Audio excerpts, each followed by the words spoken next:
नमस्कार जनटी में स्वागत है आपका। मैं हूं योगेंद्र। आप देख रहे हैं खास खबर। बात करेंगे हम राजस्थान के बजट की। राजस्थान के बजट और आपके बीच अब ज्यादा वक्त नहीं है।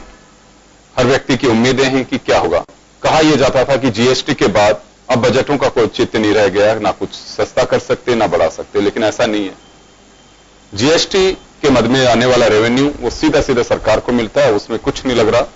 वो एक सिस्टम के तहत जो पैसा आ रहा है, लेकिन फिर भी सरकार को अधिकार है। अभी रोड ट्रांसपोर्ट के जरिए आपसे पैसे वसूल कर सकता है, स्टाम्प ड्यूटी के आपके पैसे बढ़ा सकते हैं, लिकर पे पैसे बढ़ा सकते हैं। कुछ ऐसे और भी मद हैं जिसमें स्टेट गवर्नमेंट को सीधा सीधा दखल करने का अधिकार है।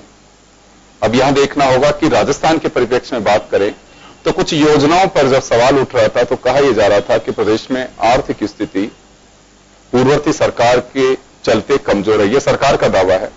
हालांकि जब बजट में सारी चीजें आएंगी तो पता लगेगा कि प्रदेश पे कर्ज कितना है, योजनाओं का पैसा कितना आ रहा है, गवर्नमेंट के पार्ट में रेवेन्यू कलेक्शन क्या रहा साल भर का, केंद्र सरकार से क्या अभी हमारी लायबिलिटीज हैं जो पूरी नहीं कर पा रहा है। कुछ ऐसी चीजें हैं जो बजट के बाद ही होंगी, लेकिन फिलहाल हम उन तमाम चीजों को छूने की कोशिश करेंगे कि एक आम आदमी अपनी जरूरत की चीजों के लिए बजट की तरफ किस तरह से देखता है। केंद्र का बजट है वो एक लॉन्ग टर्म प्लानिंग्स को लेकर के चलता है, जिसमें राज्य से मिलकर के ही हमारा फेडरल सिस्टम है, यूनियन गवर्नमेंट बनी है। उसका असर प्रत्येक राज्य में जाता है। वो किसी राज्य के लिए पर्टिकुलर योजना भी लेके आ सकते हैं और कोई योजना है उसको राज्यों से भी जोड़ सकते हैं। वो उसका पार्ट हमने देखा भी। लेकिन अब बात राज्य की आती है कि राज्य की तरफ किस तरह से देखते हैं। चलिए उससे पहले मैं विधानसभा में कुछ मंत्री और विधायक बजट को लेकर के क्या सोचते हैं एक बार जरा हम आपको दिखाएंगे। उसके बाद लौटते हैं हमारे पैनलिस्ट के पास। निश्चित रूप से तमाम जनहित के मुद्दों को, तमाम जनहित में की गई घोषणाओं को पूरा करेंगे और आम जन की जो भावना है उसके अनुसार, जिस भावनाओं के अनुसार हमें राजस्थान की जनता ने सत्ता की बागडोर सौंपी है, निश्चित रूप से आम जन की उम्मीदों, अपेक्षाओं और आकांक्षाओं पर हमारी सरकार पूरी तरह से खरा उतरेगी और ये बजट भी आम जन को समर्पित रहेगा। राजस्थान के बजट से किसी प्रकार की कोई उम्मीद नजर नहीं आती है। जिस प्रकार से सदन में हर सवाल के जवाब में मंत्री खड़े होकर ये कहते हैं वित्तीय संसाधन उपलब्ध है नहीं, होने पर देखेंगे, तो मुझे लगता है कि जब वित्तीय संसाधन उपलब्ध ही इनके पास नहीं है और वित्तीय संसाधन इनके पास है ही नहीं, तो ये कल के बजट में किस बात का बजट देंगे। राजस्थान सरकार का जो बजट हमारे लोकप्रिय मुख्यमंत्री जी गहलोत साहब जो प्रस्तुत करेंगे उसमें सभी वर्गों का ध्यान दिया जाएगा। अच्छा बजट होगा, राज्य के हित में बजट होगा। मैं समझती हूँ प्रदेश की जनता के लिए बजट बहुत महत्वपूर्ण है और महिलाओं के लिए भी बजट बहुत महत्वपूर्ण है। तो निश्चित तौर पे हमारा बजट इस प्रकार का आएगा कि आप लोगों को लगेगा कि प्रदेश की जनता के हित में बजट लाया गया है।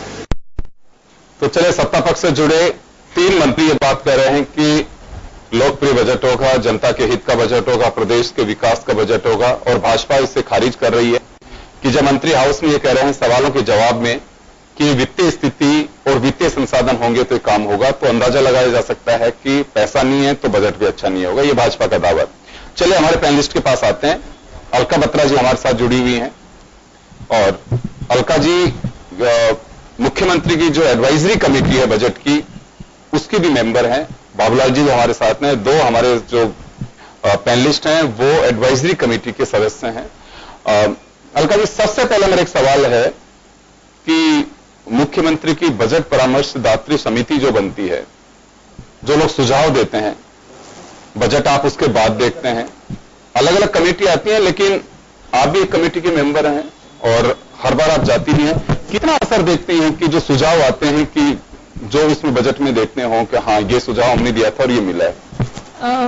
फ्रैंकली स्पीकिंग जो फर्स्ट बजट की मीटिंग थी है जो एडवाइजरी कमेटी की सरकार बनने के बाद पहली बार सरकार, चाहे वो किसी भी पार्टी की सरकार हो, उसमें जो इनपुट्स दिए जाते हैं, मेरा एक्सपीरियंस पिछले 5-6 साल का ये कहता है कि उसके इनपुट्स में कुछ गौर होता है। सेकेंड, थर्ड, फोर्थ तो मुझे लगता है थोड़ी बहुत फॉर्मेलिटी टाइप ही होके रह जाती है। उसमें इतना वो तवज्जो नहीं दी जाती या उन लोगों ने डिसाइड किया हुआ होता है और वैसे ही कुछ किया जाता है। तो मुझे ये लगता है कि जैसे नई नई सरकार बनती है उस वक्त वो एडवाइजरी कमेटी की मीटिंग्स जो बुलाते हैं उसमें से शायद सुझाव कुछ वो लोग टेकअप करते हैं।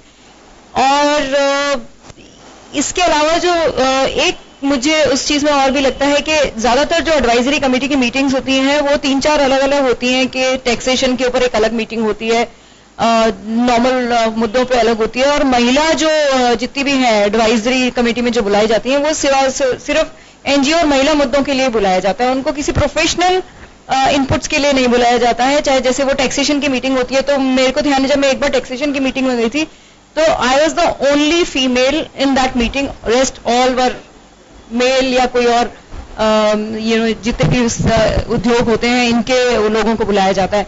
और मैं भी फिकी का पार्ट बन के गई थी, फ्लो फिकी लेडीज ऑर्गेनाइजेशन को भी नहीं बुलाया गया था उसमें। तो पता नहीं क्यों इन प्रोफेशनल जो वाली मीटिंग्स में महिलाओं की भागीदारी क्यों कम समझी जाती है, जबकि हम चार्टर्ड अकाउंटेंट्स भी हैं, हम डॉक्टर्स भी हैं, हम इंडस्ट्रियलिस्ट भी हैं, हम वैसे भी प्रोफेशनल्स हैं, तो क्यों उस तरह की मीटिंग्स में महिलाओं की भागीदारी क्यों नहीं समझी जाती, ये अभी भी मेरे लिए एक प्रश्न है। चलिए मैं चारू जी के पास में जाना चाहूंगा। चारू जी, सरकार कोई भी हो और जरूरत समय की है कि एम्प्लॉयमेंट कैसे बढ़ सकता है, ये खास बात है, चाहे राज्य हो चाहे केंद्र सरकार हो। कुछ योजनाएं सरकारों की चल रही हैं, चाहे वो स्किल इंडिया के माध्यम से चल रही हो, कुछ गवर्नमेंट सेंट्रल गवर्नमेंट का पैसा है, राज्य उसे संचालित कर रहे हैं, कुछ पार्ट राज्य पे कर रहे हैं। उसमें कुछ ऐसी योजनाएं हैं जो वास्तव में पिछली सरकार की हो, उसे लेकिन उम्मीद की जानी चाहिए, बढ़ाया जाना चाहिए कि हाँ इससे लोग स्किल्ड होंगे तो एम्प्लॉयमेंट बढ़ेगा। वो ना केवल एम्प्लॉयमेंट सेल्फ एम्प्लॉयमेंट होगा उनका, वो एम्प्लॉयर भी बन सकते हैं। तो ऐसी कुछ योजनाएं जिसकी उम्मीद की जा सके कि हाँ सरकार को इसमें 2 कदम आगे बढ़ना चाहिए। पिछली सरकार की तो ऐसी कोई योजना की मैं आपको तारीफ नहीं करना चाहूंगी कि जो ये सरकार जो है इस बार वाली वो उसका जमा पहना है, क्योंकि कैग की रिपोर्ट भी स्किल इंडिया के ऊपर काफी आ चुकी है, जिन्होंने साफ साफ कहा है कि इससे बड़ा घोटाला देश के युवाओं के साथ और कोई नहीं हो सकता। तो लेकिन चूंकि ये हमारी एक फंडामेंटल एक तरीके से योजना हो गई है, और इसलिए मैं चाहूंगी कि एम्प्लॉयमेंट एक जरूरी फैक्टर है आज की तारीख में। बच्चे इंजीनियर हैं लेकिन फिर भी वो नौकरी नहीं पा रहे हैं, तो कहीं ना कहीं एक एजुकेशन स्टेटस को भी हमारे बढ़ा करके और एक प्लेटफॉर्म उनको दिया जाए किसी भी माध्यम से, चाहे वो एमएसएमई को डेवलप किया जाए या जो और हमारे जो कंपनीज हम एफडीआई डायरेक्ट और इनडायरेक्ट कैसे भी जो भी लेकर के आए हैं, अब तो प्रत्यक्ष रूप से आ ही गए हैं, तो बच्चों को जो प्लेसमेंट है वो इस तरीके से हो कि आगे आने वाले समय में वो बेरोजगारी की तरफ ना देखें। तो हमारा एजुकेशन लेवल, अभी आप देख रहे होंगे कि जैसे टीचर्स हैं उन सबका अभी एक रीशफलिंग की जा रही है स्कूल्स के अंदर, तो अब हम कैसे एक्सपेक्ट कर सकते हैं कि जुलाई या अगस्त के पहले तक वो टीचर्स जो है अपने स्कूल में तरीके से पढ़ा पाएंगे बच्चों को। तो हमारा एजुकेशन, उसके बाद हमारे 30 त्योहार आ जाएंगे, उसके बाद कुछ सर्दियों की छुट्टियां आ जाएंगी, और उसके बाद फिर एग्जाम्स आ जाएंगे और उनका पूरा करिकुलम जो है बच्चों का खत्म हो जाएगा। तो एजुकेशन हमारी प्रायोरिटी लेवल पर आए तभी हम आगे बढ़ सकेंगे। बिल्कुल, शिक्षा को लेकर के लगता है कि कुछ होना चाहिए। हमें जो लगता है कि 33 जिलों में मुख्यमंत्री ने हाल ही में अंग्रेजी माध्यम के स्कूल्स को खोलने की जो भी कवायद शुरू की है, शायद हो सकता है इसमें इजाफा हो, सैटेलाइट एजुकेशन में कुछ कर सकते हैं। एक बार फिर मैं इधर हमारे साथ बास्केटबॉल के जाने माने खिलाड़ी और कोच भारतीय टीम का इन्होंने उनको भी ट्रेनिंग दी हुई है। मैं सर आपसे जानना चाहूंगा यादव साहब कि स्पोर्ट्स को लेकर के, क्योंकि गवर्नमेंट ऑफ इंडिया का साई के सेंटर चल रहे हैं, उन्होंने अनाउंसमेंट भी कुछ किए हैं, लेकिन राज्य से क्या उम्मीद करते हैं स्पोर्ट्स में? देखिए, गवर्नमेंट ऑफ इंडिया का भी पिछले साल के और इस साल की तुलना में जो उन्होंने बजट में दिया, मैंने सुना था वो बजट, उसमें 2200 लगभग 17 करोड़ का उन्होंने इसमें बजट प्रोविजन दिया, जो कि बहुत बड़ा एक हाइक है। स्पोर्ट्स अथॉरिटी ऑफ इंडिया को भी उन्होंने काफी अच्छी हाइक दी है, 55 करोड़ से 450 करोड़ रुपए का उन्होंने बजटरी प्रोविजन इस बजट में रखा है। जी, तो उसका रिफ्लेक्शन स्टेट के बजट पे आना चाहिए। बिल्कुल आना चाहिए। मैं तो ये कहता हूं कि स्पोर्ट्स हमेशा से प्रायोरिटी नहीं रहा है, लेकिन स्पोर्ट्स एक ऐसा माध्यम है जिससे कि राज्य में, जैसे कि एक भारत सरकार ने सफाई अभियान चलाया था, उसमें इनडायरेक्ट वे में सभी लोगों को जो मेडिकल एक्सपेंसेस है वो कम हो गए। स्पोर्ट्स एक ऐसा माध्यम है जिससे कि हम नेशन को स्ट्रांग, अपने बच्चों को स्ट्रांग बना सकते हैं, उसको एजुकेशन में भी इंडक्ट करना चाहिए। हम इस बजट से ये चाहेंगे कि हमारे राज्य के अंदर हर डिस्ट्रिक्ट लेवल को छोड़ दीजिए, बल्कि पंचायत लेवल तक भी स्पोर्ट्स को एजुकेशन में इंडक्शन हो, उसके लिए बजट प्रोविजन हो। अभी मैंने सुनने में आया था कि स्कूलों के अंदर बजट जो स्पोर्ट्स का होता है 2,000-4,000 रुपए का होता है। अब उस बजट में वो हेडमास्टर या कोई भी इंस्टीट्यूशन का जो सरकारी हेड है वो इसमें कुछ नहीं कर सकता। तो हम चाहेंगे कि सरकार को, जो अभी मौजूदा सरकार है, ये सेंटर से भी कुछ साई के सेंटर्स यहाँ मांगे, और मैं ये सोचता हूं कि अगर ये मांगेंगे तो वहां से मिलेगा, क्योंकि जैसा मोदी जी ने कहा है कि सबका साथ, सबका विकास, सबका विश्वास, तो मैं नहीं सोचता कि वो इस राज्य के लिए डिस्क्रिमिनेशन करेंगे, क्योंकि इन्होंने, जैसे अभी आपने सुना होगा, जल मंत्री भी यहीं से बनाया है, क्योंकि इनको लगता है कि हमें पूरे भारत का विकास करना है, तो हमें उसमें मदद जरूर मिलेगी। राजस्थान के बजट की अगर बात करें तो क्या उम्मीद करते हैं राजस्थान में? क्या कोटा और स्पोर्ट्स वालों का जो ग्राउंड बने हुए, खासकर स्टेट बजट की बात कर रहा हूं मैं। देखिए सर, स्टेट बजट में एक बहुत बड़ी बात मैं आपको बता दूं, मैंने जैसा अभी कहा कि यहां पर हम हमेशा से उपेक्षित रहे हैं स्पोर्ट्स के मामले में। अभी हमारे हरियाणा का अगर मैं आपको बताऊं, देखिए 2 चीजें इस पर डिपेंड करती हैं स्पोर्ट्स पे, एक तो इंफ्रास्ट्रक्चर प्लस उसके बाद इक्विपमेंट सपोर्ट। हम लोगों के पास इंटरनेशनल लेवल के स्टेडियम और इक्विपमेंट्स अगर होंगे, नेचुरली हम उसी लेवल पे पार्टिसिपेट करेंगे। हमारा यहाँ का जो यूथ है उसको इतनी फैसिलिटी हर डिस्ट्रिक्ट में, हर स्टेट के हेडक्वार्टर में, यहाँ तो फिर भी जयपुर में मिल जाती है, लेकिन रिमोट एरियाज में वो फैसिलिटीज नहीं है। मेरी अपेक्षा ये रहेगी, यानी हमारा ये रहेगा कि भाई हर डिस्ट्रिक्ट हेडक्वार्टर में अच्छे से अच्छे इक्विपमेंट्स नए बिगनर स्टूडेंट से लेकर के, बिगनिंग स्पोर्ट्समैन से लेकर के एलीट एथलीट तक उनको मुहैया कराया जाए, ताकि वो अपना बेहतर प्रदर्शन कर सके। तो मानना है आपका कि थोड़ा बजट हो? हाँ, बजट में पैसा बढ़ाया जाना चाहिए, और एक एलीट हॉस्टल के नाम से, क्योंकि बच्चे अभी, ये एक यूथ से जुड़ा मामला है, और आप यूथ को स्पोर्ट्स से बहुत अट्रैक्शन मिलता है, जिसको मेडल मिलता है, जिसको प्राइज मनी भी बढ़नी चाहिए, एक वो अवार्ड एंड इंसेंटिव की अलग स्कीम है। अगर आप उसमें पैसा नहीं बढ़ाएंगे। एक बात जानना चाहूंगा कि रूरल बेल्ट से जो तो पहले तो दूध चना शिविर भी चलता था राजस्थान के अंदर, उसके अलावा ग्रामीण खोज एक मुहिम चली थी स्पोर्ट्स की, बच्चों को गांव से निकाल के लाने की। ये भी अनाउंसमेंट मुझे अच्छे से ध्यान है कि गहलोत साहब के दूसरे कार्यकाल का तीसरा बजट था, और उसमें कहा गया था कि हर गांव के अंदर खेल के छोटे छोटे मैदान होंगे। लेकिन अब तो मैदान की बात छोड़िए, वहां जमीन ही नहीं है। यस, ये देखिए, तो ऐसा किया जाना चाहिए कि, या तो देखिए मुझे लगता है ऐसा कि हालांकि ये एक राजनीतिक इश्यू बनता है, क्या पीपीपी मोड पे जाना चाहिए, क्योंकि गवर्नमेंट के पास इतना पैसा नहीं होता है, और जो स्कूल बना रखे हैं 2-2 कमरों में चल रही हैं, उनके पास में जमीन नहीं है। तो क्या ये किया जाना चाहिए कि वो उस स्पोर्ट्स के ग्राउंड को डेवलप करें, और वो भी काम ले सकते हैं, और गवर्नमेंट की स्कूल जो संचालित हो रहे हैं उसके स्टूडेंट से टाइम पीरियड हो कि आप दोपहर से पहले काम लें और दोपहर के बाद में ये काम लें, क्योंकि स्कूल बंद होने, तो ऐसा कुछ होना चाहिए, सरकार इस ओर जाए। बिल्कुल, मैं आपकी बात से बिल्कुल सहमत हूं। मैं इसी मुद्दे पे आ रहा था, जब तक हम पीपीपी मॉडल पे नहीं जाएंगे, क्योंकि सरकार के पास इतना फंड हर सेक्शन के लिए नहीं है। खासतौर से अभी हमारे, जैसा मेरे सुनने में अभी मैडम ये बात कर रही थी कि भैया हमारा बजट कम है, आपने भी बताया कि हमारे पास फंड्स नहीं है, तो पीपीपी मॉडल का आकार तो बड़ा ही होगा, हर बार बढ़ता है। जी, तो पीपीपी मॉडल जरूरी है। और मैं तो कहता हूं कि जैसे आपका ये बड़े बड़े बिल्डर्स आ रहे हैं, और भी कई योजनाएं आती हैं, गांव में सरपंचों के थ्रू इंफ्रास्ट्रक्चर डेवलप कराइए, उनको जो फंड मिलता है उसमें से भी कर सकते हैं। जरूरी नहीं कि एक स्पोर्ट्स का फंड अलग से हो।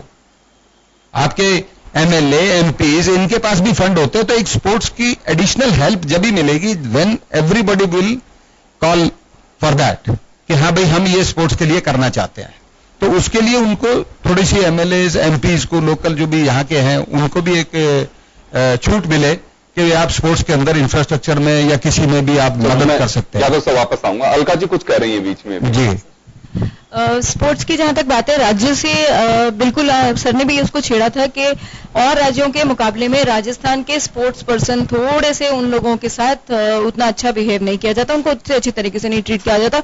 बिसाइड्स के हम लोगों के पास टैलेंट है। आप देखिए कि हमारे राजस्थान के सीकर झुंझुनू बेल्ट से सेना में बहुत सारे लोग जाते हैं, तो वहां के लोगों में नेचुरल टैलेंट है, और कई सारे इंटरनेशनल लेवल पे हमारे स्टेट से बहुत सारे लोग ये काफी लेकर के आए हैं, रजत गोल्ड लेके आए हैं। शूटिंग में हमारे यहाँ से सब लोग जाते हैं, एथलेटिक्स में हमारे राजस्थान से नेशनल इंटरनेशनल लेवल तक। एक मेरा छोटा सा एक सवाल है अभी मैं यहाँ पे एक स्पोर्ट्स को लेकर क्योंकि चर्चा चल रही है, उम्मीदें बहुत है राजस्थान के अंदर, तो ये मैं इस वजह से आपसे शेयर करना चाह रहा हूं, क्या गवर्नमेंट ऑफ इंडिया को not only Rajasthan, every state Bhamashah develop करे कि आप अगर स्पोर्ट्स कोटे में या जैसे प्रमोशन अगर कहीं करते हैं किसी ग्राउंड का, तो आपको टैक्स में रिबेट दी जा सकती है, क्या ऐसा किया जाना चाहिए? कुछ तो इससे मुझे लगता है कि पैसा बाहर आ सकता है, क्योंकि लोगों को लगता है कि ठीक है, ये पैसा मैं क्यों निकालूं बाहर, मुझे फायदा क्या हो रहा है? बिल्कुल सही कह रहे हैं सर। अभी सीएसआर जो एक्टिविटीज, सीएसआर में 2% आपने फिक्स किया है कि person has to do CSR, तो मेरे हिसाब से बहुत सारे कॉर्पोरेट्स हैं, अगर हम उन कॉर्पोरेट्स को करें, आई थिंक मोटिवेट, तो वो स्पोर्ट्स में पैसा लगाने के लिए तैयार है। और जैसा सर ने बोला, गांवों में रूरल बेल्ट के अंदर हमको स्पोर्ट्स पार्क बनाने चाहिए, ओपन जिम का कॉन्सेप्ट डाल देना चाहिए, स्कूल्स की जो सरकारी स्कूलों की जो जमीन है उसको यूज करें, अगर उसको डेवलप कर दें, और कॉर्पोरेट बहुत सारे हाथ बढ़ाने के लिए आ जाएंगे। आप देखिए कि इंडियन ऑयल या एयरलाइंस की बहुत सारी कंपनीज हैं जो इसमें करना चाहती हैं। मेरे पास एक बहुत बड़ा एग्जांपल है कि लाइक पूना जैसे शहर में मल्टीनेशनल बैंक तक इतना स्पोर्ट्स में पैसा लगाने के लिए तैयार हो जाते हैं, तो राजस्थान में भी बहुत सारे हैं जो आने को तैयार हैं, हमको सिर्फ उनको करने की जरूरत है। एक बार अंजलि जी के पास जाना चाहूंगा। और इसके अलावा सर, स्पोर्ट्स के जो पर्संस हैं उनको जो प्राइज मनी अलॉट की गई थी वो अभी तक डिस्ट्रीब्यूट भी नहीं की गई है, तो वो भी एक डिमोटिवेटिंग फैक्टर है। अंजलि जी आपके पास आना चाहूंगा। शिक्षा, चाहे बजट देने वालों हो चाहे बजट देखने वालों, सबका एक प्लेटफॉर्म है।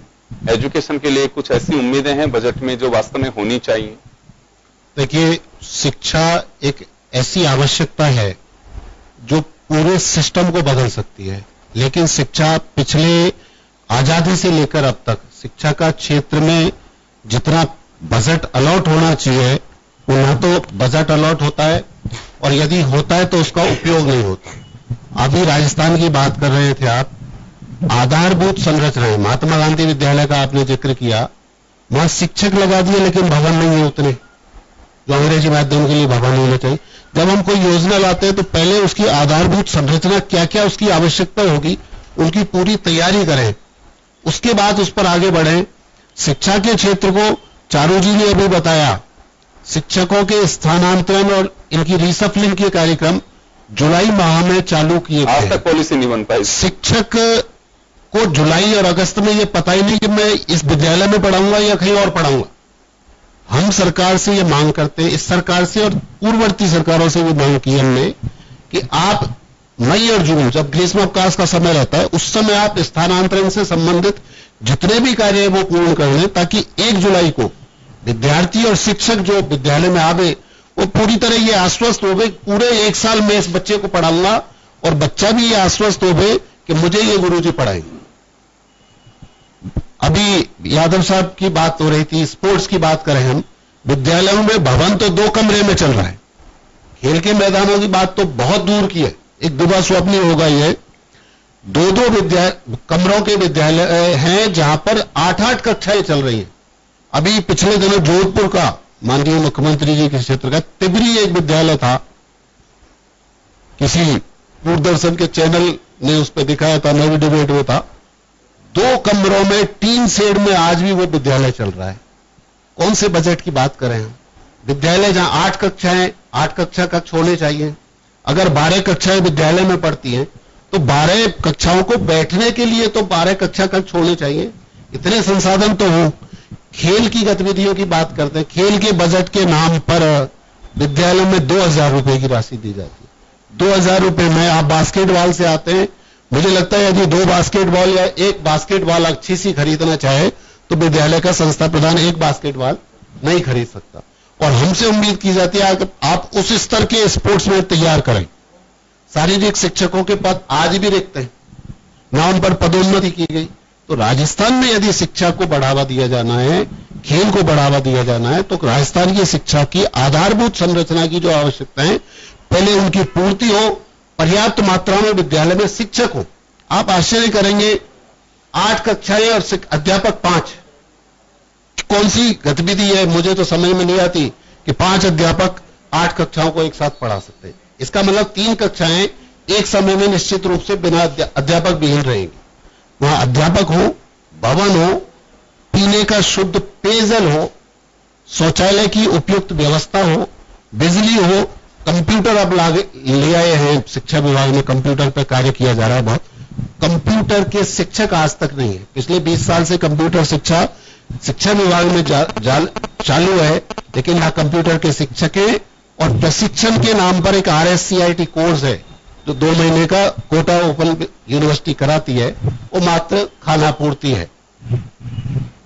प्रधान अध्यापक और अध्यापक दिन भर कंप्यूटर पर ऐसी सूचनाएं बनाने में व्यस्त रहते हैं जो पहले से विभाग के पास उपलब्ध होती है। चले, लेकिन अब होना क्या चाहिए, हो क्या?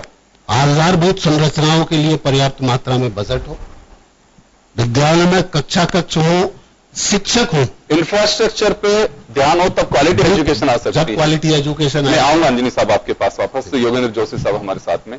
जोशी साहब, अशोक गहलोत साहब सरकार में जब से आए, ये नहीं है कि पहली मर्तबा ऐसा हुआ, लॉ एंड ऑर्डर को लेकर के कुछ चीजें उठी हैं और ऐसी स्थितियां बनी कि सरकार जो कुछ कर रही है, एक्शन प्लान निश्चित रूप से होगा, चुनी सरकार का होता है, वो पीछे चला गया और जो कुछ गठित हो रहा है वो फ्रंट पे आ गया। लगे रहा है कि जैसे राजस्थान में सरकार नहीं जंगल राज है। सरकार के पास में छवि धोने के लिए तो बहुत सारे अवसर होते हैं, लेकिन क्या संसाधनों को लेकर के बजट में ऐसी उम्मीद की जा सकती है, खासकर कानून व्यवस्था को लेकर? योगेंद्र जी, मेरा टीवी चैनल के माध्यम से बजट प्रावधानों को लेकर के पुलिस को इनको क्या करना चाहिए, सबसे पहले तो मैं बताना चाहूंगा कि साइबर क्राइम जो है, इसके संबंधित हमारे पूरे राजस्थान में एक ही थाना बना हुआ है और मैं ये चाहूंगा कि प्रत्येक जिले में नहीं तो कम से कम रेंज में तो एक थाना हो जो साइबर क्राइम को टैकल कर सके और उसकी ट्रेनिंग के लिए सब्जेक्ट हो राजस्थान पुलिस एकेडमी में कि उस सब्जेक्ट को पढ़ाया जाए और उनको पढ़ाने वाले बाहर से प्रतिनियुक्ति पे लिए जाएं जो इसके विशेषज्ञ हैं। अगर वो करेंगे तो हम साइबर क्राइम से कंट्रोल कर पाएंगे। आज स्थिति यह है कि राजस्थान में एक थाना है, वहां भी 6 जने हैं और आप देखिए रोज प्रतिदिन नेट के माध्यम से पैसे, ATM के माध्यम से, इनके माध्यम से पैसे निकलते जा रहे हैं। लोग बड़े परेशान हैं और मैं ये चाहूंगा कि राजस्थान सरकार ये भी प्रावधान करे कि RPSC के माध्यम से कांस्टेबल से लेकर के RPS तक में ये साइबर क्राइम से संबंधित व्यक्तियों को चुना जाए ताकि वो विशेषज्ञ बने और इनसे कंट्रोल कर सकें। नंबर 2, जो हाल फिलहाल चल रहा है महिलाओं से संबंधित, बच्चियों से संबंधित, तो मैंने ये महसूस किया है पुलिस में रहते हुए कि आज भी प्रत्येक थानों की सूचना प्रत्येक थाने में नहीं है। अपराधियों की सूचना है ही नहीं और अपराधियों की सूचना है तो उन्होंने अपने थाने में, राज्य के थाने में, जिले में और भारत में कितने अपराध किए हैं इसका ब्यौरा उस थाने में उपलब्ध नहीं है, जबकि प्रोसीजर पूरा है। लेकिन उनको सूचना कैसे भेजते? चिट्ठी के माध्यम से, पत्र के माध्यम से। आज वो जमाना चला गया। तो इसलिए इसमें इंप्रूवमेंट करना चाहिए कि जैसे ही कोई व्यक्ति, अब जैसे मान लीजिए ये जीवाणु पकड़ा गया है तो इसके जितने भी मुकदमे अब आगे हों तो ये पूरे इंडिया में इसके नाम का जो बायोडेटा खुला हुआ है, जी के नाम का या जेड के नाम का, उसके अंदर ये जाने चाहिए, उसमें इसकी फोटो होनी चाहिए ताकि दोबारा से कभी इस प्रकार का कोई अपराध होता हो तो उस अपराध के लिए इनको पकड़ा जा सके। मेरा कहने का तात्पर्य यह है कि हमारे यहां ये देखिए कि जितने भी अब तक रेप के या बच्चियों से कुकर्म करने वाले या और जगह के अपराधी पकड़े गए, वो 4-4, 5-5, 6-6 अपराधों में पहले से ही लिप्त है। अब उनका ब्यौरा, अब आप देखिए इसको 7 दिन क्यों लगे? इसको 7 दिन इसलिए लगे, 10 दिन इसलिए लगे कि रिकॉर्ड नहीं है और ये कहां जाएगा, परिवार का कोई ब्यौरा नहीं है, जबकि होना चाहिए कि इसके परिवार का, इसके दोस्तों का, इसके सब पूरी कुंडली उसमें व्यवस्थित ढंग से जमी हुई हो। अगर ये ऐसा जमा हुआ हो जाएगा अपराधों में कमी आएगी। इसीलिए मेरा राज्य सरकार से अनुरोध है कि ये जो बजट है, इस बजट में पुलिस की इस सुविधा का एक नए सिरे से अध्ययन करके इसमें प्रावधान जोड़े जाएं। वाहनों की कमी पुलिस में है। आप देखिए चेतके हैं ऐसी जिनको धक्का देकर के स्टार्ट किया जाता है, अपराधी भाग जाता है और वो वहां धक्के देने में लगे रहते हैं। हथियारों की हालत ये देखिए, 303 की राइफल है, पुराने रिवॉल्वर है, ये सब बदलने चाहिए।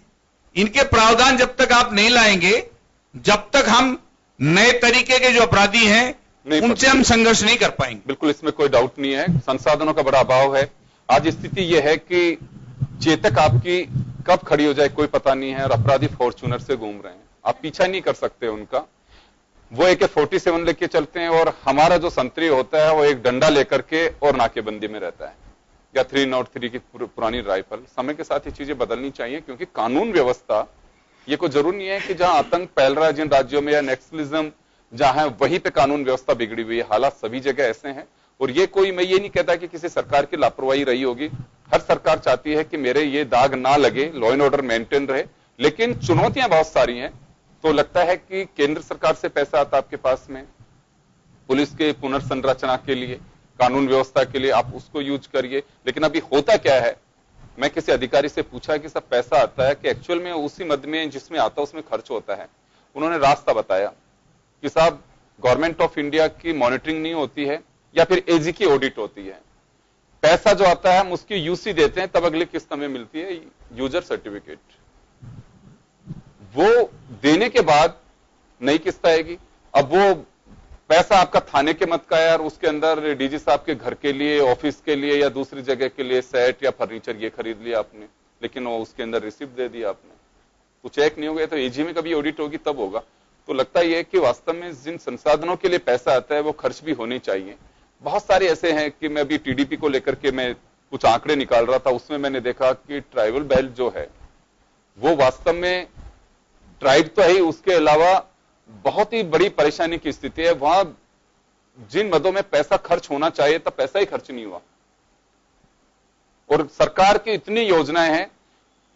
और NGO, मुझे लगता है कि राजस्थान में जितने NGO उनके 70% डूंगरपुर, बांसवाड़ा, उदयपुर में काम कर रहे हैं। लेकिन वहां आज भी बड़ा दुर्भाग्य है, हम 21वीं सदी की बात कर रहे हैं, विकसित राष्ट्रों में शामिल होने की बात कर रहे हैं, राज्य बिल्कुल सुनहरा अवसर है, ये सब कह रहे हैं, बच्चे आज गिरवी रख करके पेरेंट्स अपना काम चलाएं। मुझे नहीं लगता इससे बड़ा दुर्भाग्य इस प्रदेश का हो सकता है। एक ब्रेक के लिए रुकूंगा, ब्रेक के बाद वो वापस लौट रहा हूं।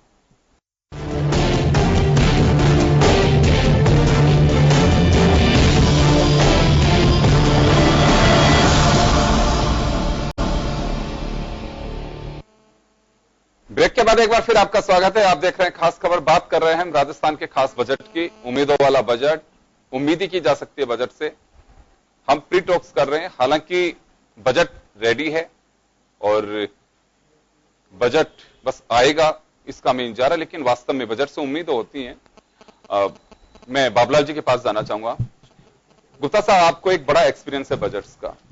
मैं ये बात इस वजह से कह रहा हूं कि अशोक गहलोत साहब का दूसरा जो कार्यकाल था, उसका आखिरी बजट जो दिया गया था उसमें बहुत सारी चीजें थी, उन्होंने कुछ किया भी। प्रदेश में कई ऐसी चीजें हुई, पहली बार हुई, चाहे वो फ्री दवाई वाली बात हो या और भी कुछ ऐसी चीजें की, पेंशन वाली बात थी, लेकिन वो हुई लास्ट के बजट में। क्या वास्तव में हर घटना से एक एक्सपीरियंस होता है और उससे हम लेसन भी लेते हैं। गहलोत साहब इस बजट को, क्योंकि अगर ये मुख्यमंत्री रहेंगे तो बजट 5 साल इनको एक सतत प्रक्रिया है। ये पहले बजट में कुछ ऐसी चीजें आ सकती हैं, क्योंकि काफी एक्शन में दिख रहे हैं अब की बार, कई चीजें पहले उन्होंने अनाउंस भी कर दी है। इस बजट में हम उम्मीद कर सकते हैं कि ऐसा ना हो कि बिल्कुल लॉन्ग टर्म जो चीजें हैं उन्हें हम कर सकते हैं अभी से ही, और ये लास्ट के बजट के लिए इंतजार ना करें, पहले से ही सब चीजें चलाएं, तो इसमें कुछ अच्छी उम्मीदें कर सकते हैं। निश्चित रूप से ऐसा लग रहा है कि गत जो बजट था माननीय मुख्यमंत्री जी का, उसमें इन्होंने जाते जाते कई सारे योजनाएं बनाई थी। जैसे आपके स्वास्थ्य वाली बात बता रहे हो, पेंशन वाली बात बता रहे हो, या कुछ किसानों को राहत देने की बात थी, कुछ अलग अलग क्षेत्र में कुछ करने की कोशिश की थी, कुछ एजुकेशन के लिए भी किया था कहीं। और अभी ये मुझे ऐसा लग रहा है कि आपके शायद आखिरी बजट में नहीं करके शुरू बजट में से ही कुछ शुरू करना चाहते हैं, ऐसा लग रहा है। पता नहीं, जैसे आज ही या कल एक वो जो अनुसूचित जाति को लेकर इन्होंने उसको किया है कि 2011 से वो सस्पेंड था और फिर हो गया और ये हो गया, तो लगता ये है। अब मैं हमारे जो राजस्थान की जो व्यवस्थाएं हैं, और सबसे पहले अगर व्यवस्था की बात करें तो यहाँ जल की व्यवस्था लड़खड़ा रही है। पीने का पानी पहले मुहैया कराइए, उस पे सारे कितना बजट लगा सकते हैं वो लगाइए। अगर जल शक्ति को आप छोटी छोटी नदियों से भी जोड़ने की बात इस बजट में ले आएंगे तो मैं मान के चलता हूं कि शायद बीसलपुर का पानी जो कई सारे लोगों को देता है, इसके अलावा भी बहुत सारे ऐसी जगह हैं जहां पीने का पानी नहीं है। और सब जगह जब हमारे प्रधानमंत्री जी ने भी इसको मेरे ख्याल से संबल देते हुए एक यहीं के गजेंद्र सिंह जी को कैबिनेट मंत्रालय दिया है जल शक्ति करके। तो हमारा राजस्थान पहले ये था कि कुछ जगह हम बहुत सारे जल स्रोतों से सरसब्ज थे, कुएं थे, बावड़ियां थी, छोटी छोटी नदियां थी, सब कुछ था और जल स्रोत अच्छे थे। और उस समय पानी पीने के पानी की, या जयपुर में जैसे उस जमाने में भी यहाँ के राजाओं ने सोच करके रामगढ़ बांध को डेवलप कर लिया था, परंतु उसके बाद में धीरे धीरे जल स्रोत खत्म होते चले गए, कुएं सूखे, बावड़ियां सूखी, जल नीचे चला गया, दोहन जबरदस्त हो गया। और दोहन इस कदर हो गया कि आज स्थिति यह है कि 3 दिन में पानी जयपुर को मिलता है। और मैं पहले सुना करता था कि अजमेर में पानी 2 दिन में आता है, 3 दिन में आता है, 4 दिन में आता है। अब मेरे ख्याल से सभी क्षेत्र ऐसे हो गए जहां कई कई जगह तो ऐसी हैं जिसमें 15 दिन में भी पानी नहीं है। तो पहला जो इनको मुकाम हासिल करना है इस बजट में अगर लाना चाहिए तो कुछ ऐसी व्यवस्थाएं लाएं जिससे जल स्रोत कहीं ना कहीं पीने का पानी इनको उपलब्ध हो। अगर पीने का पानी उपलब्ध होगा, नदियों को जोड़ेंगे या जल स्रोतों को सरसब्ज करेंगे तो ऑटोमेटिक ही हमारी जो कृषि है, क्योंकि ये राजस्थान जो है ये कृषि प्रधान है, यहाँ आज की तारीख में भी बहुत बड़ी इंडस्ट्रीज नहीं है, बहुत बड़ी माइनिंग नहीं है, जबकि हमारे यहाँ रॉ मटेरियल खूब है, मिनरल्स खूब है और दूसरी तरह की जो इंडस्ट्री लगनी चाहिए वो भी है। ले दे करके अगर मिनरल की बात करें तो सीमेंट फैक्ट्रियों का नाम आता है, अगर ले दे की बात करें तो स्टील के लिए कोई एक आधी इंडस्ट्री का नाम आता है। तो कहा यह जा सकता है कि आज अगर आपने बड़ी इंडस्ट्री भी लाने की कोशिश की होती, उदयपुर में एक जिंक की जो इंडस्ट्री है वो है, तो हमको जो ये रोजगार की आज व्यवस्थाएं आई, तो अब रोजगार के लिए इस गवर्नमेंट को कहीं ना कहीं कृषि को आधार करके, क्योंकि मैक्सिमम अगर एम्प्लॉयमेंट दे सकते हैं तो इस समय कृषि में ही दे सकते हैं, कृषि से आधार बनने वाली इंडस्ट्रीज में दे सकते हैं। और अगर मान लीजिए फिर भी ये, जैसे अभी हमारे शिक्षक कह रहे थे कि देखिए एजुकेशन हर स्थिति में आगे बढ़नी चाहिए, परंतु एजुकेशन के नाम पर आज कुछ भी नहीं है। राजस्थान में जीरो ही है। ये जो बड़ी बड़ी आप जो इंडस्ट्रीज आ गई हैं कोई कोचिंग के लिए, अब कोचिंग जहां अगर मान लो प्रबलता रखता है, वहां बेसिक जो इंस्टीट्यूट है वो मरते हुए चले जा रहे हैं। तो ऐसी स्थिति में हम सही है, आपके पास शिक्षक नहीं है, आपके पास लेबोरेटरी नहीं है, आपके पास में कंप्यूटर की लैब नहीं है, फिजिक्स की लेबोरेटरी नहीं है, फिर आप किस एजुकेशन की बात करते हैं? तो ये भी कहीं ना कहीं इस बजट में कहीं एक रूप देखने को मिलेगा, ऐसा मैं मानता हूं।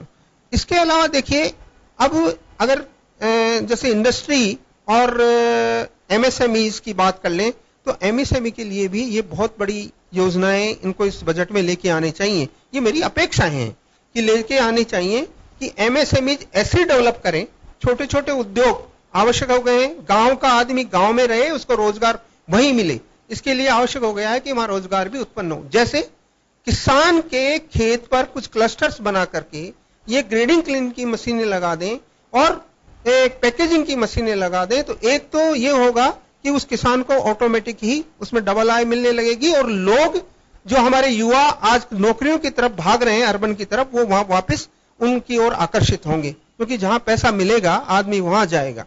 यही स्थिति इनको मिनरल्स के लिए करनी चाहिए। हमारा मिनरल का दोहन अभी बहुत कम हुआ है, एक पेट्रोल हमने निकाल लिया, थोड़ा लिग्नाइट निकाल रहे हैं, तो और मार्बल और ये इंडस्ट्री बहुत है। अभी हमारे यहाँ कह रहे हैं कि गोल्ड भी बहुत है, हमारे यहाँ कह रहे हैं कि तांबा भी बहुत है। तांबे की बहुत पुरानी अगर मुझे याद करूं तो एक खेतड़ी का प्रोजेक्ट था जो तांबे को जगह जगह जगह जगह खेतड़ी के चारों ओर तांबे की खाने पड़ी हुई थी, वो पता नहीं क्यों बुझ गई और किस कारण से बुझ गई। तो यही स्थितियां इनको रोजगार के लिए भी डेवलप करनी पड़ेंगी और खेती को साथ साथ जो इनके मार्केट्स हैं, जैसे जो हमारी जो मंडियां हैं, उन मंडियों को सरसब्ज करना पड़ेगा और मंडियों के साथ में जो इनकी इंडस्ट्रीज है उस इंडस्ट्रीज को भी साथ में डेवलप करना पड़ेगा, ऐसा मैं मान के चलता हूं। अब अगर मैं टैक्स की बात करूं, जैसे टैक्स की आप बात कर रहे थे कि कुछ भी नहीं करने को है, कर रहे हैं तो बहुत कुछ है, नहीं करें तो कुछ भी नहीं है। पहला काम तो ये करें कि वेट में अपनी एमनेस्टी स्कीम दे दें और साफ सफाई करने के लिए कह दें कि भैया जितने भी केसेज हैं पेंडिंग, अब आप ये अधिकारी, क्योंकि जैसे ये 3 बार 4 बार एमनेस्टी स्कीम दे चुके हैं पर अधिकारी उसमें रुचि नहीं लेते हैं, और वो रुचि इसलिए नहीं लेते हैं कि उनकी जो अपने रोजगार है वो उसमें खत्म होता है। तो अधिकारियों को निर्देश दिए जाएं कि अब हम ये जो एमनेस्टी स्कीम है, ताकि जीएसटी की जो बातें हैं वो सीधी सीधी आगे उठ के आए और ये स्थितियां साफ हो। जीएसटी में हमने कहा है कि भाई जीएसटी का आप अब राज्य सरकार को कहो कि एक ये जो आप कहते हो कि कई सारी रिटर्न दाखिल करो, अभी 9 नंबर की रिटर्न दाखिल करने की है, तो क्यों करवा रहे हो? और इसके अलावा जीएसटी को हमारी जो मिले हैं उनमें रिप्स में लेके आइए और रिप्स में उनको थोड़ा थोड़ा जितने भी, जैसे आज 6,500 के करीब यूनिट हमारी सिक पड़ी हुई है और 7,500 के करीब खत्म होने वाली हैं, उन एमएससीज के लिए भी ये कोई प्रोग्राम लेके आए राज्य सरकार और उसमें बजट फिक्स करे, योजना बनाए, जो भी बने। तो मैं ये मान के चलता हूं कि एक एमएसएमई 350 आदमियों को रोजगार देती है, तो कितना रोजगार ऑटोमेटिक डेवलप होगा तो इसका भी अंदाजा लगाया जा सकता है। मैं आऊंगा आपके पास में वापस। रेणु शर्मा जी हमारे साथ में। रेणु जी, वेंडर्स, छोटे व्यापारी, इनके लिए कुछ ऐसी उम्मीद करते हैं कि हाँ ये होना चाहिए इनके लिए? मेरा मानना यह है कि 2014 में कानून बना था इनके लिए, लेकिन आज तक कुछ भी कानून मतलब इनके लिए काम नहीं हुआ। टीवीसी मेंबर का गठन हो चुका है हर जगह राजस्थान में, लेकिन टीवीसी मेंबर को बुलाया जाता है लेकिन वहां साइन सिग्नेचर करा के अधिकारी कुछ काम नहीं करते हैं, बैठे रहते हैं और जो उनके मन में आता है वो लिख देते हैं। पर अब वेंडर इतना समझते नहीं है कि भाई ये हमारे से सिग्नेचर क्यों करा लेते हैं, ये हमारे से सिग्नेचर क्यों करा लेते हैं, उनको पता नहीं है। और वेंडर सिग्नेचर बेचारे करके आ जाते हैं। टीवीसी गठन हो रहा है, कई राज्यों में हो चुका है, ऐसी बात नहीं है, लेकिन उस पर कोई काम नहीं हो रहा है। मैं ये जानती हूँ राजस्थान में क्या कर रहे हैं लोग, अधिकारी आते हैं जहां वेंडर बैठे हैं उनको खदेड़ देते हैं। जैसे कि अगर उनको हफ्ता वसूली दे दी जाती है, पुलिस वाले उनको दे देते हैं, पैसा कुछ भी दे देते हैं, तो वहां उनको खड़ा कर देते हैं, नहीं तो वहां से उनको भगा देते हैं। मेरा यह है कि अगर राजस्थान में इसी तरह चलता रहा तो कुछ भी वेंडरों के लिए नहीं हो पाएगा। एलयूएम के हिसाब से 5% उनके लिए पैसा आता है, लेकिन आज तक उन पर कोई खर्च नहीं हुआ, 1 रुपये भी खर्च नहीं किए जा रहे हैं। एक असंगठित क्षेत्र के जो मजदूर हैं उनके लिए पिछली सरकार भी स्कीम लेके आई थी कि उनके बच्चों की एजुकेशन, उनके बच्चों की मैरिज के अंदर भी पैसा मिले, क्योंकि जो सेस लगाया था उसके हिसाब से तो करोड़ों रुपए होना चाहिए। तो ये पैसे कहीं पे कभी मालूम है लोगों को? कुछ भी मालूम नहीं है उनको। 1 रुपये भी वेंडरों को पता नहीं है कि हमारे पास कहां से हमारे आ रहा है, हमारे लिए आ रहा है तो हमारे पास खर्च होने चाहिए। एजुकेशन के लिए, उनके विवाह के, लड़कियों बच्चों के विवाह के लिए, उनके लिए कोई खर्च नहीं हो रहा। सारे बीच के अधिकारी ही खा जाते हैं इस पैसे को। ये है। तो कुछ मांग करती हैं कि हाँ नहीं मांग करते हैं वेंडर्स, लेकिन अधिकारी बोल देते हैं आपका काम आगे होगा, आगे होगा, इस तरह कह के। और गहलोत साहब के बजट से कुछ उम्मीद है कि हमारे को ये मिलना चाहिए? नहीं, कुछ भी उम्मीद नहीं है अभी इस समय तो कुछ भी उम्मीद नहीं है हमारे को कि कुछ भी मिलेगा हमारे। नहीं, कुछ तो मांग कर सकते हैं कि हमारे लिए ये होना चाहिए। नहीं तो नहीं, हम कह रहे हैं ना हमारे लिए मतलब लाइसेंस लगने चाहिए, लाइसेंस मिलने चाहिए हमारे को। जहां हमारे मतलब थड़ी ठेला लगे हुए हैं वहीं हमारे को जगह मिल जाए, लाइसेंस मिल जाए हमारे को, लेकिन वो भी नहीं मिल रहा है। पॉलिसी बननी चाहिए। वैसे तो गवर्नमेंट ऑफ इंडिया ने, गिरजा व्यास का मुझे ध्यान है, जब वो केंद्र में मंत्री थी तो जाते जाते उन्होंने एक पॉलिसी बनाई थी वेंडर्स के लिए, स्ट्रीट वेंडर्स के लिए। हाँ। बड़ी अच्छी बात थी, लेकिन को ध्यान नहीं दिया उसमें। और ये मैं इस वजह से भी कह रहा हूं कि मैं आए दिन देखता हूं कि एक ठेला जो आदमी लगाता है उसके लिए वो उसका शोरूम है, और कैसे पैसे बना करके किसी से उधार लेके लगाता होगा। मैंने बड़ी एक दर्दनाक दृश्य देखा कि एक व्यक्ति अपना ठेला लेकर के दौड़ रहा था और छोटा सा बच्चा और रोता बिलखता पीछे रह गया। वो ठेले को संभाले, बच्चे को संभाले, और निगम वाले उसके पीछे दौड़ रहे हैं। पूछा कि भाई 1 से 10 तारीख के बीच में कार्रवाई क्यों होती है?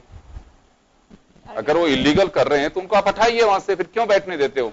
1 से 10 तारीख तक कार्रवाई होती है, उसके बाद में कोई नहीं पूछने आता। तो मुझे लगता है कि वो क्या करते हैं ये सब जानते हैं, लेकिन सरकार को इसकी मॉनिटरिंग करनी चाहिए। और वास्तव में अगर इनको कहीं बैठाना है, एक ये खुद अपना रोजगार कर रहे हैं, किसी व्यक्ति का रोजगार छिनेगा। क्योंकि मुझे एक अच्छे से ध्यान है कि एक जेब कतरा पकड़ा गया, जोशी साहब को पक्का मालूम होगा, विद्याधर नगर के अंदर। उससे पूछा कि भाई क्यों तुमने धंधा शुरू किया, सवाई माधोपुर के पास का वो रहने वाला था कि साहब मैं 3 साल से यहाँ ठेला लगाता था गणेश जी के पास में, बहुत परेशान हुआ, यहां से मुझे खदेड़ दिया गया, फिर लगाता, ठेला जब्त कर लिया।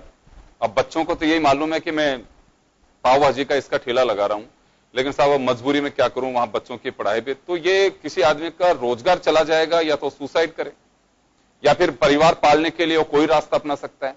तो मुझे लगता है कि ऐसे हालात ना बने कि कोई व्यक्ति अपनी ईमानदारी की रोजी रोटी जो कमा के खाना चाहता है उसको आप अपराध के रास्ते पे धकेल दें। ये हमारी पॉलिसी है, इसके लिए जिम्मेदार। ऐसा नहीं है उसके जूते मार के आप कुछ भी कबूल करवा सकते हैं, उसकी परिस्थिति भी देखिए। कुछ अपराधी हो सकते हैं जो आत्तन हो, लेकिन कई लोगों की परेशानी यह है कि उनको मजबूरी में इस अपराध के धंधे में धकेला जाता है, उसके लिए जिम्मेदार है हमारा प्रशासन। तो कुछ ऐसे ध्यान देना चाहिए कि वेंडर्स के लिए कुछ वास्तव में स्कीम्स आए, कुछ करें उनके लिए, उनके बच्चों के लिए। एसएनटी क्षेत्र में ही आते वेंडर्स भी, उनके लिए गवर्नमेंट ने स्कीम बना रखी है। अभी जैसे रेणु जी हैं, प्रदेश अध्यक्ष हैं सर ये वेंडर समिति की। अब आप अंदाजा लगा सकते हैं कि आजकल आज तक लोग पता ही नहीं है कि इनके लिए क्या स्कीम है, कैसे पैसा आएगा, संघर्ष भी करते होंगे। तो मुझे लगता है कि होना चाहिए। अलका जी समय कम है, आप लोग थोड़ा शॉर्ट में बताएं। मैं आपके पास में एक बार फिर आना चाहूंगा।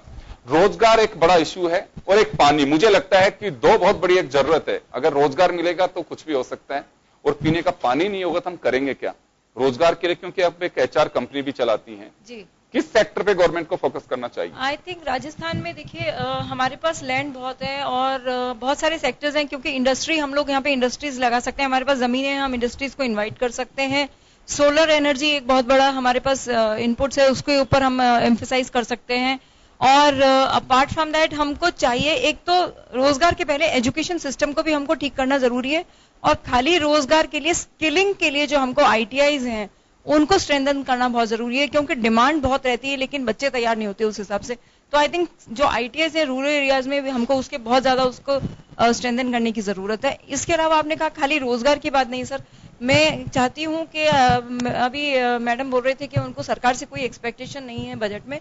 मुझे एक्सपेक्टेशन है। मैं सोचती हूँ एक तो एजुकेशन सिस्टम को अपने को बेसिक से ठीक करना जरूरी है, दूसरा हम स्पोर्ट्स की बात कर रहे थे, तीसरा हम इंडस्ट्रीज की बात कर रहे हैं कि इंडस्ट्रीज में एमएसएमई के लिए सुनने में आ रहा है कि इस बजट में शायद कुछ अच्छी चीजें आ रही हैं इंडस्ट्रीज के लिए, एमएसएमई क्योंकि बजट के एक दिन पहले ही एमएसएमई को प्रमोट करने के लिए एक बिल भी आ गया है जिसमें कहा यह गया है कि जैसे अपन चर्चा कर रहे थे कि 3 साल तक जो इंडस्ट्रियलिस्ट है उसको किसी तरह का कोई डिस्टर्ब नहीं होना चाहिए, उसको एनओसी फ्री और सारी चीजें की। तो ये एक कमर टूट रही है बिल्कुल इंडस्ट्री की, वो अगर खड़ा नहीं होगा तो बड़ी मुश्किल ये अगर सिस्टम अपना सेट हो जाता है तो इंडस्ट्री के लिए शायद बहुत अच्छा ये कदम होगा। लेकिन एक और चीज पे मैं चाहूंगी कि जैसे पिछले कई सालों में भी देखा कि वुमेन सेफ्टी के ऊपर भी हम एक्सपेक्ट कर रहे हैं इस बार, और जिस तरह की घटनाएं आप रोज सुन रहे हैं आजकल जयपुर और आसपास में, तो वुमेन सेफ्टी पे भी कुछ इस बजट में ऐसा होना चाहिए जिससे महिलाओं की, बच्चों की, लड़कियों की सिक्योरिटी, सेफ्टी, जिस तरह की पिछली बार निर्भया फंड जो था वो भी हम लोग यूटिलाइज नहीं कर पाए, 80% वेस्ट गया है, इस तरह से ना हो और हम लोग सरकार, राजस्थान सरकार कुछ इस तरह का फंड ले और हमारी महिलाओं की सेफ्टी के लिए भी कुछ करे। जी चलिए चारू जी के पास में एक बार जाना चाहूंगा। चारू जी थोड़ा शॉर्ट में मैं चाहूंगा, महिलाओं की लेकर के बात चल रही है तो मैं विमेन सिक्योरिटी के भी एक इश्यू है, महिलाओं का रोजगार बढ़ सके, आत्मनिर्भर बन सके, कुछ ऐसा सेक्टर है जिसके अंदर हाँ कि बिल्कुल होना चाहिए। क्योंकि मैं यहाँ एक लाइन जोड़ना चाहूंगा, जब निर्मला सीतारमण जी बजट पेश कर रही थी तो उन्होंने कहा था कि नारी तू नारायणी। तो मुझे लगता है कि वास्तव में आधी आबादी है, हालांकि सही स्टेप चल रहे हैं, 70 साल कम नहीं होते आजादी के, अभी तक ये फर्क नहीं आ पा रहा। कहने को तो है कि नहीं साहब बिल्कुल बराबरी का दर्जा है, लेकिन आज भी हमारी जो मानसिकता में कहीं न कहीं चाहे बजट हो चाहे दूसरी चीजें, और उसका रिफ्लेक्शन कहीं न कहीं दिखता है कि बनाने वाले जो हाथ होते हैं वो, इस बार उम्मीद है कि जब मंजू राजपाल और निरंजन आर्य बना रहे हैं तो बिल्कुल आधी आबादी उसमें शामिल है, तो उम्मीद की जानी चाहिए इस बजट में कुछ। बिल्कुल, इस बार हम ये सोचते हैं कि जो फंड्स, जैसे भी अलका जी कह रही थी कि निर्भया फंड का भी जो है पिछली बार पूरा यूटिलाइजेशन नहीं हो पाया और 80% तक फंड वापस चला गया। हम देखते हैं कि वन स्टॉप सेंटर्स जो हर जिले में खुलने चाहिए थे वो अभी तक मात्र 8-10 जिलों के अंदर ही काम कर रहे हैं। तो इस तरह की गतिविधियों को आगे बढ़ाते हुए सरकार त्वरित कार्य करे और जो बजट का जो पैसा होता है वो वापस ना लौटे। महिला सुरक्षा हमारे प्रदेश का एक बहुत महत्वपूर्ण मुद्दा है, जैसे हम देखते आ रहे हैं तो आए दिन घटनाएं होती जा रही है रोज रोज। तो अभी जैसे योगेंद्र जी ने भी कहा कि पुलिस को जो है पूरा प्रॉपर इंफ्रा उसको देना जरूरी है और प्रॉपर एक सिस्टम उनके पास हो, गार्ड हो, पूरे संसाधन हो, कंप्यूटर्स हो, ताकि वो मॉनिटरिंग प्रॉपर उस तरीके से कर सके। तो इन सब चीज़ों को ध्यान में रखते हुए बजट हो। और दूसरा मेरे को लगता है कि एक स्पेशल बजट में जो होना चाहिए, हमारा रामगढ़ का बांध के लिए एक अलग से फंड होना चाहिए, क्योंकि ये हमारे जो जयपुर की है वो एक जान भी है और शान भी है। तो ये कहीं ना कहीं खत्म होता जा रहा है। कहीं कभी हम एक कल्पना ही रह गई कि कहीं यहाँ एशियाड का नौकायन भी यहाँ हुआ था। तो प्लीज गवर्नमेंट से केवल यही गुजारिश है। इस पर तो वैसे ध्यान देना चाहिए कि जिस जगह एक ऐतिहासिक ऐसा एशियन गेम्स, मुझे लगता है कि हमेशा के लिए जब भी एशियन गेम्स की चर्चा आएगी तो कहां हुए तो उसमें जयपुर के रामगढ़ बांध का आएगा और हम उसको नहीं संजो के रखते हैं। ये देखिए कुछ ऐसी चीजें जिसके लिए जो तकलीफ होती है वो मानव निर्मित है। आज एनक्रोचमेंट इतना है, हाईकोर्ट के निर्देश के बाद भी अगर नहीं टूट सकता है तो मुझे लगता है कि ये तो हमारी कहीं ना कहीं इतनी बड़ी नेग्लिजेंसी है जिसको दबाया नहीं जा सकता। चलिए यादव साहब वापस आऊंगा, मैं थोड़ा शॉर्ट में चाहूंगा बस स्पोर्ट्स को लेकर के, क्योंकि समय हमारे पास में कम है। जी मैं बिल्कुल शॉर्ट में जाऊंगा। 1982 एशियन गेम्स में खेला भी हूं और मेरे को बड़ा प्राइड था कि मेरे जयपुर में नौकायान हो रहा है, लोगों को सरप्राइज था।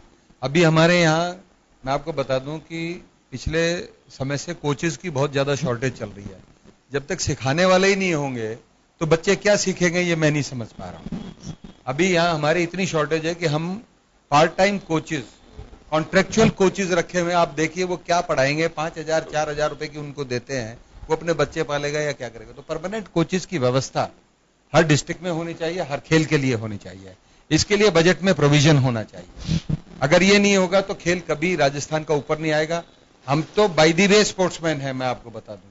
जो भी खिलाड़ी राजस्थान में आ रहा है वो अपनी मेहनत से और बिना किसी सरकारी मदद के आता है। मदद कब मिलती है? जब वो एलीट एथलीट हो जाता है, जब वो मेडल जीतता है, तभी उसको पैसा मिलता है। जब ही आज जरूरत है उस बच्चे को स्ट्रेंथन करने की जो गांव के अंदर बेचारा नंगे पैर दौड़ रहा है, उसको इंफ्रास्ट्रक्चर अवेलेबल कराने की जरूरत है, उस पंचायत के द्वारा, उस डिस्ट्रिक्ट के द्वारा, उस स्टेट के द्वारा, कि वो उस लेवल का बन के यहाँ एक हॉस्टल बने इंटरनेशनल लेवल का, जिसमें कि सभी गेम के बच्चे वहां आए। स्पोर्ट्स में यह है कि हमारे यहाँ पे अलका जी हमारे साथ गवर्नमेंट ऑफ इंडिया की जब बजट में थी उस समय चर्चा भी हुई थी। हॉकी की टीम लेकर के बेचारी बच्चियां जीत के आई है, एक हाथ में कप है जो शील्ड जीत करके लाई हैं। सिर्फ वो अपने ऑटो का इंतजार कर रही हैं, कोई रिसीव करने का नहीं। एटलीस्ट कोई गवर्नमेंट का नुमाइंदा जाकर के उनको रिसीव तो कर सकता था। इतना बड़ा खेल मंत्रालय है। और मैं दूसरी बड़ी बात, राजस्थान का बजट आने वाला है, हम लोग उस पर चर्चा कर रहे हैं, जानना चाहते हैं कि जनता के दिमाग में क्या चल रहा है। लेकिन आज भी हमारे जो दर्शक देख रहे होंगे, आपकी और मेरी डिबेट नहीं देख रहे होंगे, इस समय आईसीसी का क्रिकेट देख रहे होंगे वो। तो मुझे लगता है इस मानसिकता से देखना चाहिए। क्रिकेट बहुत अच्छी बात है, लोगों को शौक होगा, खेलते भी हैं, अच्छा कर रहा है क्रिकेट में भी। लेकिन दूसरे गेम उस पर ध्यान दिया जाना चाहिए। बिल्कुल दिया जाना चाहिए, क्योंकि क्रिकेट से मैं सोचता हूं, मैं भी बड़ा फैन हूं क्रिकेट का, क्योंकि हर खेल ही इंपॉर्टेंट है हमारे देश के लिए, क्योंकि वो भी नेशनल इंटरनेशनल लेवल पे, वर्ल्ड लेवल पे जीत के बहुत अच्छी बात होना चाहिए। लेकिन अभी आप ये देखिए कि रजत चौहान को कौन जानता है। अगर क्रिकेट की टीम जीत के अगर सेमीफाइनल में भी जीत जाती है, फाइनल में हार भी जाती है, तो भी वहां लेने के लिए एक स्पेशल मिनिस्टर जाएगा। यस, और भी लोग आते हैं सर। मैं आपको बताऊं, रजत चौहान हमारे यहाँ आर्चर है। मैंने उसको, मैं रेलवे में गेम्स में जीता नहीं जी, वर्ल्ड चैंपियनशिप तक वो गया है लड़का। और यहाँ पर कई लड़कियां, ये चंदेला है लड़की। आप ये देखिए कि इनको रिक्रूटमेंट नहीं है। मैं रेलवे में रिक्रूटमेंट ऑफिसर था, वहां पर रेलवे स्पोर्ट्स में सीनियर स्पोर्ट्स ऑफिसर से मैं रिटायर हुआ हूं। तो मैंने इनको ऑफर दी थी, बट दे आर वेटिंग कि साहब हमको राजस्थान सरकार कल देगी नौकरी, परसों देगी, हम गजटेड अफसर लगेंगे। लेकिन आज तक मेरा ख्याल से स्पोर्ट्स कोटा में उनको नौकरी नहीं मिली है। मैं माफी चाहता हूं। लेकिन ऐसे बच्चों को अगर आप नहीं एनकरेज करेंगे अपनी स्टेट को, उनका पलायन होगा निश्चित रूप से, और वो बाहर जाएंगे। और बाहर जाकर के कोई सेना से खेल रहा है, कोई रेलवे से खेल रहा है। हम रेलवे से खेल रहे राजस्थान के होके, नाम रेलवे का हुआ है। मैं ये नहीं कहता कि नाम प्रदेश का हो। मैं 10-11 साल हिंदुस्तान के लिए खेला हूं, प्रदेश का नाम हुआ, देश का नाम। लेकिन हमारे बच्चे बाहर पलायन क्यों करें? वो जो कोटा है वो यूटिलाइज क्यों नहीं होता है? क्यों नहीं उसमें बजट में प्रोविजन किया जाता है कि हम इतने खिलाड़ी लेंगे? मुझे लगता है सर स्पोर्ट्स की चर्चा उतनी दिन होती है जितने दिन तक मीडिया की सुर्खियां रहती हैं, या फिर उसके बाद में ध्यान भी नहीं रहता। क्रिकेट को प्रायोरिटी है इस हिंदुस्तान में। चले, मैं एक बार अंजनी जी के पास में जाना चाहूंगा। सर, मैं आपसे जानना चाहूंगा कि एजुकेशन को लेकर के कुछ ऐसी पॉलिसी होनी चाहिए जो दूसरे राज्यों में कहीं पे चल रही हो, क्योंकि ये खबरें हैं कि हमसे भी छोटे राज्य हैं लेकिन हमसे भी बेहतर कर रहे हैं। ऐसा नहीं है कि यहां पे स्किल नहीं है, यहां पे जगह नहीं है या हम कर नहीं सकते। तो ऐसी क्या कमियां रह रही हैं जो बजट से दूर हो सकती हैं कि हाँ ये भी होना चाहिए? सबसे बड़ी बात तो यह है, यदि हम किसी राज्य का अनुसरण करना चाहें तो दिल्ली की सरकार के द्वारा शिक्षा के क्षेत्र में बहुत अच्छे कार्य किए गए। वहां प्राइवेट स्कूलों को सरकारी बनाया गया और वहां के स्कूल इतने अच्छे स्तर के किए हैं तैयार दिल्ली की सरकार ने, सरकारी विद्यालयों को लोग देखने आ रहे हैं। दूसरी बात शिक्षकों से संबंधित, क्योंकि विद्यालय तो विद्यालय में और शिक्षक यही रहेंगे। कर्नाटक और आंध्र प्रदेश में वहां स्थायी स्थानांतरण नीति है, पारदर्शी और स्थायी स्थानांतरण नीति है। शिक्षक को ऑनलाइन अप्लाई करना है, जब उसका नंबर आएगा तो स्थानांतरण होगा। राजनीतिक हस्तक्षेप से शिक्षा और जो शिक्षक दोनों संकट घटे हैं और विद्यालयों में जो आवश्यक संसाधन, न्यूनतम आवश्यक संसाधन वो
घंटे काम करता है, उसके घर जाने की कोई टाइमिंग नहीं है और उसके घर पे कहीं वो रहने की व्यवस्था हो, जैसे कई थाने हैं बाहर जिलों में, वहां पर कांस्टेबल के परिवार को रहने की जगह नहीं होती है।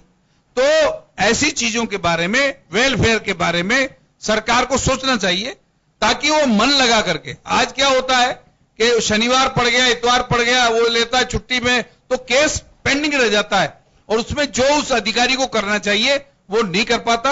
इसलिए मेरी ये आप विनती है कि इस चीज को करें और 8 घंटे की ड्यूटी का पाबंद करने का प्रयास करें कि 8 घंटे पुलिस का कांस्टेबल हो, अधिकारी हो, वो ड्यूटी करे, उसके बाद घर जाए। मैंने तो ऐसी घटना देखी है कि एक बच्चा 7 दिन तक अपने पिता को देख ही नहीं पाता। वो उठता है तो पिता जा चुका होता है, वो आता है तो वो सो चुका होता है, और 8वें दिन जब वो पिता जाने लगता है तो बच्चा उसकी पैर पकड़ के लूम जाता है कि पापा तुम कहां जा रहे हो, मैं भी तुम्हारे साथ चलूंगा। मैंने ऐसा दर्दनाक देखा है और मैं ये चाहता हूं कि ये चीज ना हो। इसके लिए राज्य कर्मचारी जो पुलिस के हैं उनके लिए वेलफेयर के अंदर कुछ न कुछ करना चाहिए और करने के लिए बिंदुवार वेलफेयर के बारे में पुलिस के निचले अधिकारियों को उसमें शामिल किया जाए जिसमें राज्य का बजट ये लोग जारी करते हैं, उसमें नीचे के कांस्टेबल हैं, सब इंस्पेक्टर हैं, उनको भी इसमें शामिल किया जाना चाहिए। चलिए, मेरे पास समय कम है, मैं यहां रोकना चाहूंगा आप सभी को। तो बजट को लेकर के हमने जो चर्चा की है, होना यह चाहिए कि इंफ्रास्ट्रक्चर पे गवर्नमेंट ध्यान दे और सबकी इच्छाएं जो हम उम्मीदें पाले बैठे हैं पूरी तरह से उन्हें हम सेटिस्फाई नहीं कर सकते, लेकिन अगर पूरे समाज को, एक तबके को, या कहें कि पर्टिकुलर एक सेगमेंट को अगर आप संतुष्ट कर पाते हैं कि चलिए निकायों से जो जुड़े लोग हैं उनके लिए कोई अच्छी योजना आ गई, रूरल बेल्ट की स्कूल्स के लिए कोई आ गई, पुलिस महकमे के लिए अगर कोई चीज आई है, तो मुझे लगता है कि उससे एक बड़ा बेनिफिट है। इंडिविजुअल आप ध्यान मत दीजिए, किसी की नाराजगी की परवाह मत करिए, लेकिन वास्तव में प्रदेश के हित में जो बेहतर बजट आ सके उसकी उम्मीद की जानी चाहिए और कोशिश भी वही होनी चाहिए।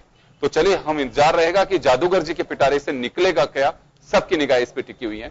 बहुत बहुत शुक्रिया आप सभी का। खास खबर में इतना ही, दीजिए इजाजत, नमस्कार।